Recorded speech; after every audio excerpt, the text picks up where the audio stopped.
दोस्तों, कैसे हैं आप सब। राम जी की पाठशाला में आपका बहुत बहुत स्वागत है। उम्मीद करता हूं आप सब भी अच्छे ही होंगे और आपकी तैयारी बहुत बेहतर ढंग से चल रही होगी। जैसा आप सबको बताया कि हमने यूपी पुलिस सब इंस्पेक्टर के लिए मूल विधि की एक पूरी सीरीज चलाई हुई है और बहुत ही व्यापक तरीके से हम इस चीज़ को समझ रहे हैं, बारीकी चीज़ों को समझ रहे हैं कि जितना इंपॉर्टेंट है और उतना आपको मैं समझाने का प्रयास कर रहा हूँ।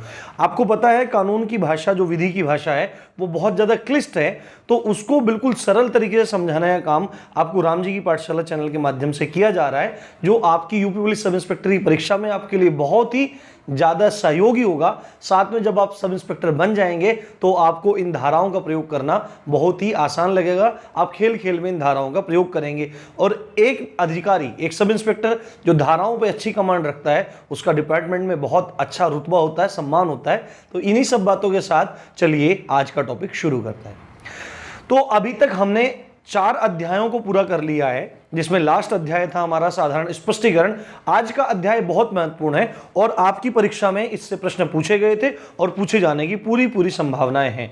आप जरा सी भी जल्दबाजी ना बरतें कि सर आप फटाफट इन चीज़ों को खत्म करें। फटाफट कुछ नहीं है, आपको परीक्षा के लिए पर्याप्त समय मिलने वाला है, तब तक आपका कोर्स इजीली समाप्त हो जाएगा। अपने आपको धैर्य से काम करते रहिए, अपने आपको शांतचित्त रखिए और एक धैर्यवान पुरुष या एक वीर की भांति अपने कार्य में लगे रहिए। तो जैसा आप सबको पता है कि जो 5वां अध्याय है, उस 5वें अध्याय का नाम है दुष्प्रेरण। दुष्प्रेरण का मतलब इंग्लिश में वर्ड है अबेटमेंट। तो अभी हम इस चीज को समझना शुरू करते हैं, पर सबसे पहले इंपॉर्टेंट क्वेश्चन जो आपसे पूछा जाएगा परीक्षा में, देखो आईपीसी 1860, इसको एक्सप्लेन करने की कोई खास जरूरत मुझे नहीं है। उसके बाद यहां पे देखिए अध्याय 5 चैप्टर 5 दुष्प्रेरण।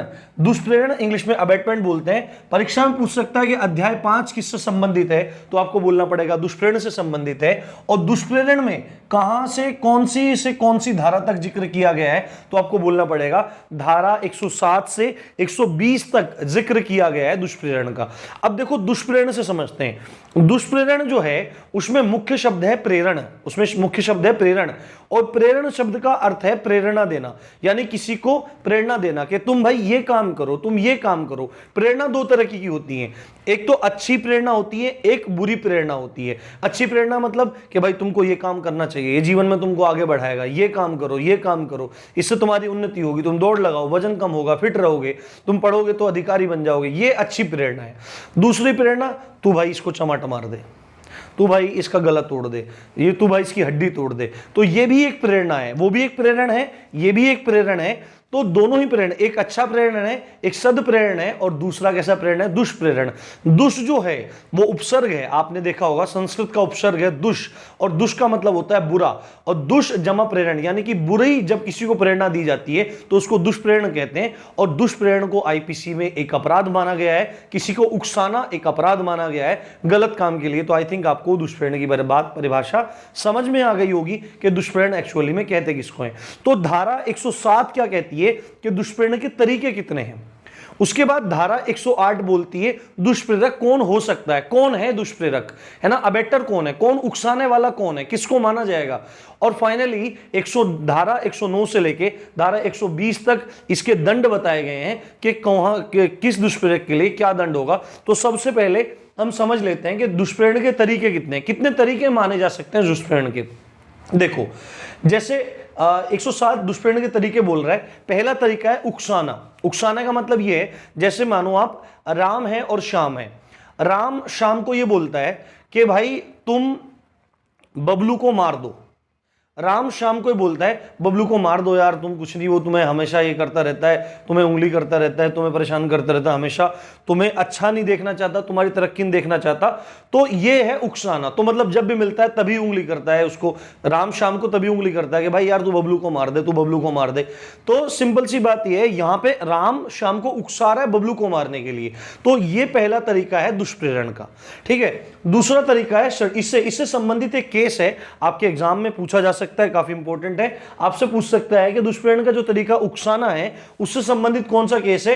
तो आप बोलेंगे क्वीन वर्सेस मोहित पांडे। क्वीन वर्सेस मोहित पांडे का संबंध दुष्प्रेरण से है, आपको ये याद रखना है। और दुष्प्रेरण में और ज्यादा डीप तरीके से पूछेगा तो आपको बोलना पड़ेगा ये उकसाने से संबंधित है। दूसरा है षड्यंत्र।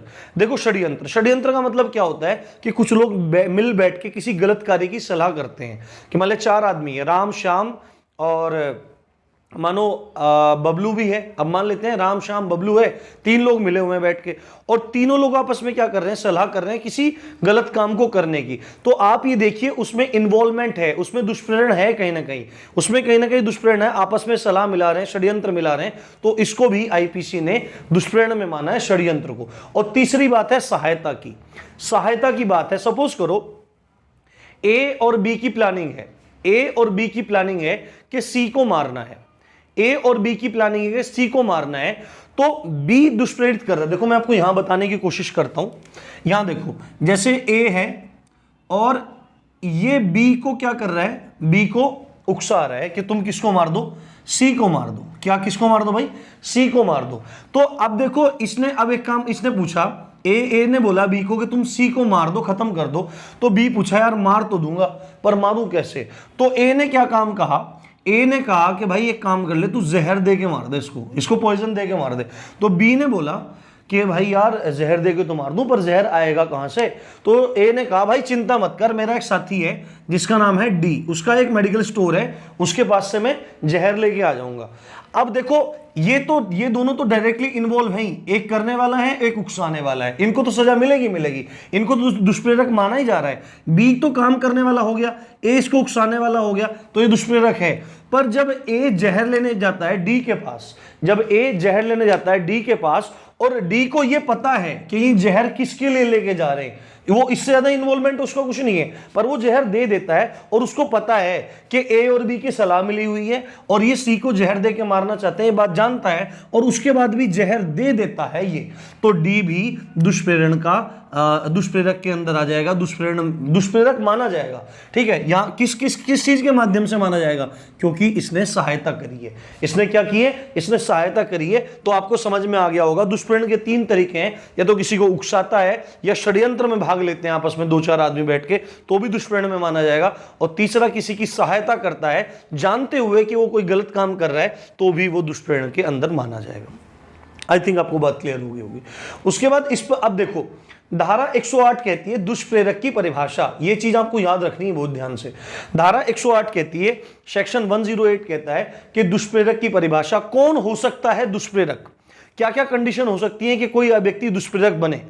तो पहली कंडीशन है स्पष्टीकरण 1 क्या कहता है, आपको ध्यान से देखो। इसका एक काम करो, स्क्रीनशॉट ले लो आप लोग। इसकी मैंने जो स्क्रीनशॉट है वो आपके टेलीग्राम का जो चैनल है उसमें इसका स्क्रीनशॉट मैंने डाल दिया है, आप वहां से भी देख लेना, आपने यहां से स्क्रीनशॉट ले लिया होगा। तो स्पष्टीकरण 1 क्या कहता है कि दुष्प्रेरक के कहने पर अपराध न करे तो भी दुष्प्रेरणा का दोषी होगा। अब पहली बात क्या है, सपोज करो यहां पे समझते हैं कि कोई व्यक्ति ए है, समझ रहे। पहली बात क्या कही जा रही है कि दुष्प्रेरक के कहने पर अपराध न करे तो भी दुष्प्रेरणा का दोषी होगा। सपोज करो ए व्यक्ति है, वो बी व्यक्ति को कहता है, उकसाता है, ए बी को उकसाता है कि भाई तू क्या काम कर दे यार, सी की हत्या कर दे। मैं इधर आ जाता हूं एक बार। जब ए व्यक्ति है ये दुष्प्रेरक बना हुआ है ना, अब ये प्रूफ कैसे होगा ना, ये दुष्प्रेरक माना ही जाएगा कि नहीं माना जाएगा। सपोज करो कोई ए व्यक्ति है, ये बी व्यक्ति को क्या कहता है कि भाई तू सी की हत्या कर दे, बार बार उकसाता है, बार बार उकसाता है, बार बार उकसाता है। तो बी, अब बी के पास 2 हैं, या तो ये क्या काम करे, इस काम को करे नहीं, ध्यान ही ना दे इस पे, या अगर ध्यान दे और सी की हत्या करने जाए और हत्या ना हो पाए किसी कारण से। कुल मिलाकर ये बात है कि अपराध ना हो, यानी कि ए ने बी को उकसा दिया और बी किसी कारण से या तो करे ही नहीं या करने का अगर जाए तो काम हो ना पाए, यानी कि कुल मिलाकर हत्या ना हो पाए, तो क्या ए दुष्प्रेरण का दोषी माना जाएगा? क्या ए दुष्प्रेरक माना जाएगा? हां जी, बिल्कुल ए दुष्प्रेरण का दोषी माना जाएगा, ए को दुष्प्रेरक माना जाएगा। इसको यहां पे सजा होगी। सजा क्या होंगी वो सब मैं आपको 109 धारा से आगे भी बताने वाला हूं, पहले इन चीजों को आराम से आप समझ लीजिए। तो ए यहां पे दुष्प्रेरण का दोषी माना जाएगा, ए को दुष्प्रेरक माना जाएगा, क्योंकि इसने तो अपने लेवल से काम कर दिया। अगर बी हत्या कर भी देता या उसने नहीं भी करी तो वो तो आगे की बात है, वो तो आगे की चीज है, पर ए ने तो अपने स्तर से काम कर दिया ना भाई, उसने तो काम होता या ना होता उसका काम हो चुका है, तो यहां पे ए दोषी माना जाएगा। पहली स्पष्टीकरण ये है दुष्प्रेरक के मामले में। दूसरा स्पष्टीकरण है कि दुष्प्रेरक का दुष्प्रेरक भी दोषी माना जाएगा। यानी कि आप अगर जैसे यही वाला यहां पे एग्जांपल लेते हैं कि कोई व्यक्ति सी है, कोई व्यक्ति सी है, उसको बी भड़का रहा है कि तुम डी की हत्या कर दो। बी भड़का रहा है सी को कि तुम डी की हत्या कर दो, तुम डी की हत्या कर दो। और ये बी, इस बी को भी कौन भड़का रहा है? ए भड़का रहा है। ए भड़का रहा है बी को और बी भड़का रहा है सी को, और सी को बोला जा रहा है कि तुम डी की हत्या कर दो। तो ये तो डायरेक्टली दुष्प्रेरक है ही, क्योंकि ये सी को भड़का रहा है, ये अपराधी की श्रेणी में चला जाएगा। तो क्या ए भी दोषी माना जाएगा? क्या दुष्प्रेरक का दुष्प्रेरक भी दोषी माना जाएगा? बिल्कुल दोषी माना जाएगा। दुष्प्रेरक का दुष्प्रेरक भी दोषी होगा। सपोज करो रामू श्यामू को कहता है, रामू श्यामू को कहता है कि भाई यार संदीप को तैयार करो। रामू श्यामू को कहता है कि भाई तुम संदीप को तैयार करो कि बबलू की हत्या कर दे।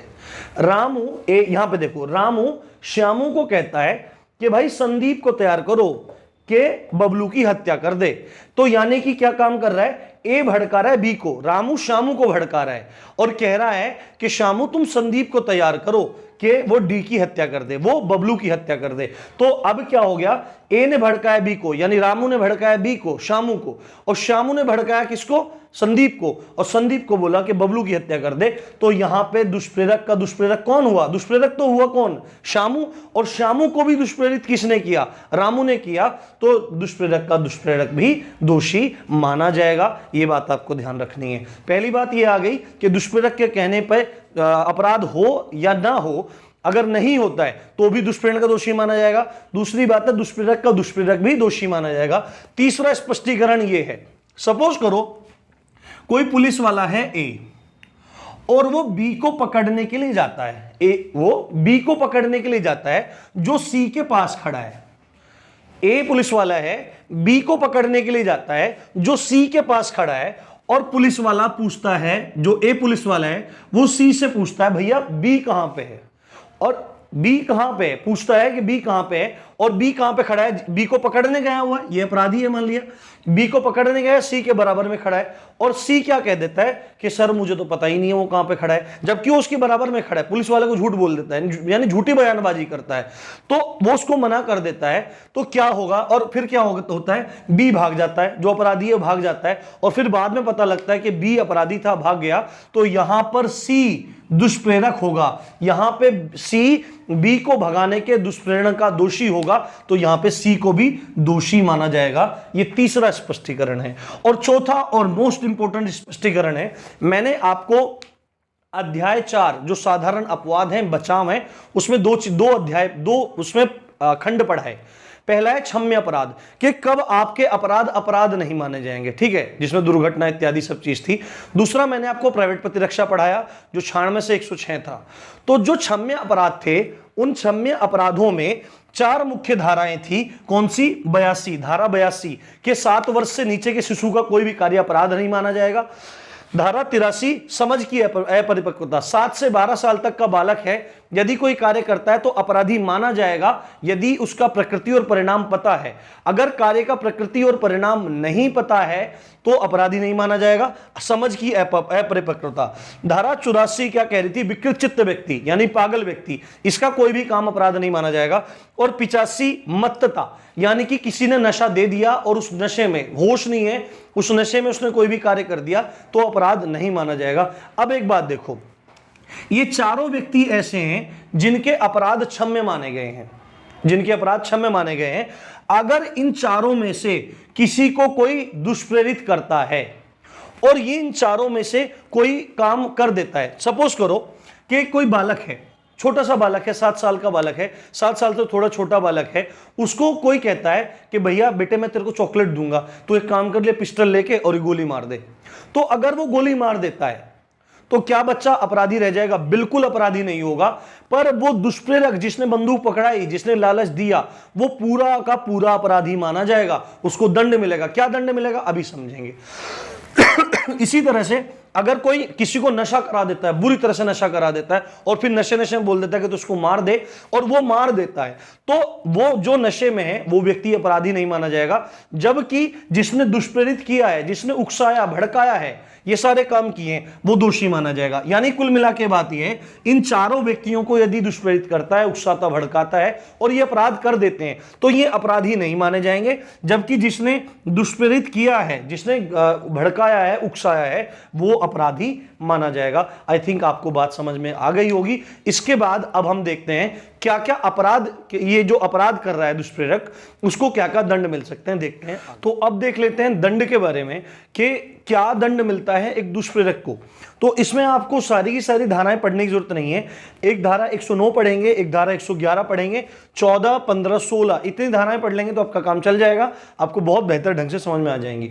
तो जैसा मैंने आपको बताया था, 7 में 107 में है दुष्प्रेरण के प्रकार, 108 में है दुष्प्रेरक की परिभाषा, जिनको स्पष्टीकरण के माध्यम से समझा, और 109 से लेके 120 तक है दुष्प्रेरण के दंड। तो 109 धारा क्या कहती है, इस बात को ध्यान से समझना बिल्कुल। 109 धारा कहती है कि जिन अपराधों के दुष्प्रेरण के लिए अलग से कोई दंड का विधान नहीं है, यानी कि एक तो अपराध है, उसकी परिभाषा दी गई है, उसका दंड दिया गया है, और ऐसा कोई अपराध है जिसके दुष्प्रेरण की कोई अलग से सजा नहीं दी गई है। यानी कि किसी ने किसी को कहा कि भाई तुम जाके चोरी कर लो, और वो चोरी कर लेता है, तो उस चोर को तो चोरी की सजा मिलेगी, और ये पता भी लग जाएगा कि इसने दुष्प्रेरित किया, इसने भड़काया इसको, है ना, इसने भड़काया इसको। तो अब इसमें देखने वाली बात है कि चोरी कर लाया, ठीक है, चोरी कर लाया तो चोर को तो चोरी की सजा मिलेगी, पर दुष्प्रेरण जिसने भड़काया उसको क्या सजा मिलेगी। अब चोरी के दुष्प्रेरण की कोई सजा लिखी हुई नहीं है, तो जब उस चोरी, जिस अपराध की, जब चोरी के दुष्प्रेरण की सजा नहीं लिखी हुई है, तो उसको दंड क्या मिलेगा।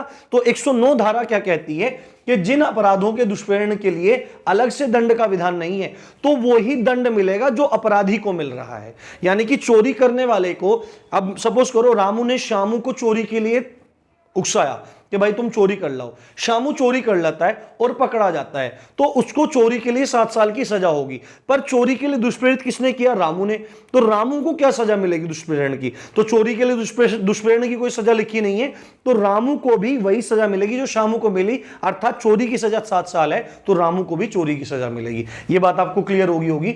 देखो जैसे कि धारा 305 और 6 है, धारा 305 और 6 में आत्महत्या का दुष्प्रेरण है, ये अलग से दिया हुआ है। अब यहां पे जो सजा है वो तो मिलनी है, ये तो एक स्पेशल बात है, पूरी आईपीसी में 305 और 6 में आत्महत्या के दुष्प्रेरण के लिए दंड लिखा हुआ है।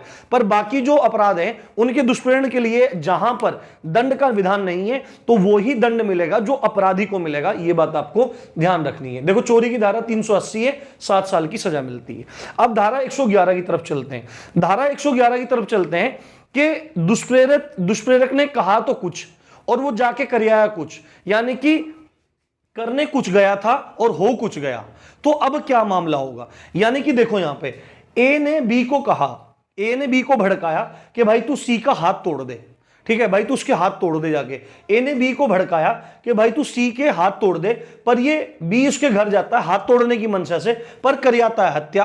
तो अब ए को क्या दंड मिलेगा, अब ए को क्या दंड मिलेगा। अब इसमें एक चीज है, यदि वो जो काम करने गया था और कुछ काम हो गया, उन दोनों के बीच में कहीं ना कहीं सिमिलैरिटी है, यानी जो काम करने के लिए कहा गया था, उकसाया गया था, और जो काम वो करके आया, यानी हुआ तो डिफरेंट, पर उसमें कहीं ना कहीं यदि सिमिलैरिटी है तो ए को भी वही दंड मिलेगा जो करने वाले को मिला है, अगर सिमिलैरिटी है।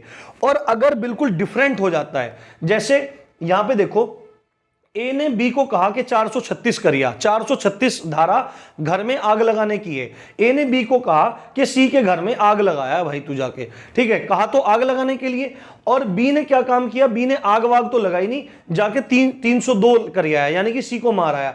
ए ने बी को कहा कि तू सी के घर में आग लगा के आ जा, पर बी ने आग लगाने की बजाय जाके सी को मार दिया, तो दोनों के दोनों डिफरेंट हो गए। तो यहां पे ए दुष्प्रेरण का अधिकारी तो होगा, इसको दुष्प्रेरण की सजा तो मिलेगी, पर इसको 302 धारा के अंतर्गत इसको वो सजा नहीं मिलेगी जो बी को सजा मिलेगी, इसको दुष्प्रेरण की सजा अलग से मिलेगी।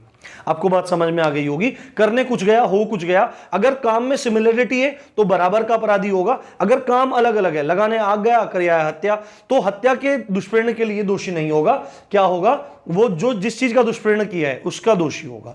ये बात आपको समझ में आ गई होगी। 114 धारा 114 बताती है अपराध के समय दुष्प्रेरक की स्थिति। देखो दो कंडीशन हो सकती है, उकसाने वाला या तो उकसा के और अपना घर बैठा हो सकता है, अब जिसको उकसाया है वो काम कर रहा होगा, ठीक है, वहां की स्थिति अलग है। वहां भी अगर काम हो जाता है तो क्या होगा, मतलब काम हो जा रहा है, वहां पे चला गया, उसने काम हो गया, वो घर पे बैठा हुआ है, तो उसको जो दंड मिलना है वो इस विधान के अनुसार मिलेगा। पर यदि दुष्प्रेरक मौके पे मौजूद है और किसी को उसने पहले से भड़का रखा है कि भाई तू ए, जैसे मानो रामू है, रामू ने श्यामू को कहा कि भाई तुमको बबलू को मारना है और चाकू से मारना है, तो अब बबलू अगर चाकू से मार देगा तो जो उसको सजा मिलनी है उसी के अकॉर्डिंग उसको सजा मिलेगी दुष्प्रेरक को। अब देखो ये तो है वो घर में बैठा हुआ है, यहां पे उसके लिए कुछ रियायत भी हो सकती है, अगर वो अलग से बैठा हुआ है थोड़ी बहुत रियायत हो सकती है। जज साहब के ऊपर डिपेंड करता है कि उसको थोड़ी बहुत रियायत दे दें, उस अपराधी से थोड़ी कम सजा दे दें। पर यदि दुष्प्रेरक मौके पे मौजूद है और बोल रहा है, जैसे रामू श्यामू को बोल रहा है कि मार चाकू मार बबलू को, मार चाकू मार चाकू मार चाकू मार इसको, इसकी कोनी तोड़ दे, ये कर दे वो कर दे, सिर फाड़ दे इसका, यानी कि मौके पे मौजूद है और उकसा रहा है, तो वहां पर तो बिल्कुल बराबर की सजा मिलेगी और बिल्कुल भी रियायत नहीं दी जाएगी। ये बात बताती है धारा 114। उसके बाद धारा 115, यदि कोई व्यक्ति किसी दूसरे व्यक्ति को ऐसे अपराध के लिए उकसाता है जिसकी सजा मृत्युदंड या आजीवन कारावास है, यदि कोई व्यक्ति किसी दूसरे व्यक्ति को ऐसे अपराध के लिए उकसाता है जिसकी सजा मृत्युदंड या आजीवन कारावास है और उकसा दिया और उकसाने के बाद वो काम नहीं हुआ तो दुष्प्रेरक को कितनी सजा मिलेगी। जैसे रामू ने श्यामू को कहा कि तू बबलू की हत्या कर दे, भाई हत्या में आपको पता है मृत्युदंड भी हो जाता है, आजीवन कारावास भी हो जाता है। रामू ने श्यामू को कहा कि तू बबलू की हत्या कर दे और हत्या करने का दुष्प्रेरण दे दिया है ना, उसको उकसा दिया उसने, और जो श्यामू है उसने हत्या नहीं करी, पर किसी तरह से मामला उजागर हो गया कि भाई ऐसे ऐसे चल रहा था और रामू ने श्यामू को क्या किया, उकसाया, और ऐसे अपराध के लिए उकसाया जिसकी सजा मृत्युदंड थी या आजीवन कारावास थी। अब जो ए हो जाएगा वो तो आपको पता ही है, अगर मैंने आपको बताया था स्पष्टीकरण में, अगर ए बी को उकसाता है और काम नहीं होता तो फिर भी ए दुष्प्रेरण का दोषी माना जाएगा। तो यहां पे जो रामू है वो दुष्प्रेरण का दोषी माना जाएगा। अब उसको कितनी सजा मिलेगी, अगर ऐसे काम के लिए उकसा रहा है जिसकी सजा मृत्युदंड या आजीवन कारावास है और काम नहीं होता है, तो उस दुष्प्रेरक व्यक्ति को जो उकसा रहा है उसको 7 साल की सजा मिलेगी। जैसे आपने यहां लिखा, देखो दुष्प्रेरक ऐसे अपराध के लिए उकसाता है जिसका दंड मृत्यु या आजीवन कारावास है और कार्य पूरा ना हो, चाहे वो करे ना या पूरा ना हो, तो दुष्प्रेरक को जो सजा मिलेगी वो 7 साल की मिलेगी। ये किस मामले में है, ऐसे अपराध जिनका दंड मृत्युदंड या आजीवन कारावास हो। उसके बाद धारा 116 क्या कहती है, यदि दुष्प्रेरक ऐसे अपराध के लिए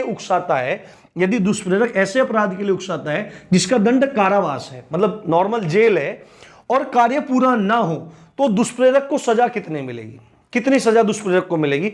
यदि सपोज करो रामू श्यामू को क्या कहता है कि भाई तू चोरी कर ले जाके, और वो चोरी करने गया या नहीं गया, मतलब कुल मिला के काम हुआ नहीं, टोटल बात ये है, और बात उजागर हो गई कि रामू ने श्यामू को उकसाया था, तो रामू दुष्प्रेरण का दोषी हो गया। अब रामू दुष्प्रेरण का दोषी हो गया तो रामू को कितनी सजा मिलेगी। अब देखो, अब ये देखा जाएगा उसने किस अपराध के लिए उकसाया, तो उसने चोरी के लिए उकसाया, और चोरी की धारा है 380 जिसमें सजा है 7 साल। तो अगर ऐसे अपराध के लिए उकसाता है जिसका दंड कारावास है और वो काम पूरा नहीं होता, तो दुष्प्रेरक को सजा मिलेगी, जितनी सजा है उसका 1/4, जितना दंड है उसका 1/4 उसको मिलेगा। जैसे चोरी की धारा है 380, रामू ने श्यामू को उकसाया कि चोरी कर ले, और श्यामू ने चोरी नहीं की या चोरी करने गया, चोरी नहीं हो पाई, बात उजागर हो गई, तो रामू को दुष्प्रेरण का दोषी माना गया। अब रामू को कितनी सजा मिलेगी, अब ये देखा जाएगा कि चोरी की सजा है 7 साल, तो चोरी की सजा का 1/4 कितना हो जाएगा, 7/4 साल, यानी 7 को 4 से भाग कर देंगे तो जितने भी साल निकल के आएंगे वही रामू को सजा मिलेगी दुष्प्रेरण की। तो आई थिंक आपको बात समझ में आ गई होगी। ये चैप्टर हमारा कंप्लीट हो चुका है, क्लियर हो चुका है। अगर आपको कोई डाउट है तो आप बता सकते हैं। अगर आपको वीडियो पसंद आई है तो यार भर भर के कमेंट मारो, मैक्सिमम शेयर करो, और इतना प्यार देने के लिए आप बहुत प्यार दे रहे हैं, शुक्रिया। तो उम्मीद है आपको सब चीजें समझ में आ रही होंगी। आपका रूटीन धीरे धीरे बन जाएगा, थोड़ा सा पेशेंस बनाए रखिए। आप देख रहे थे राम जी की पाठशाला, मैं हूं राम भारद्वाज। जय हिंद, जय भारत।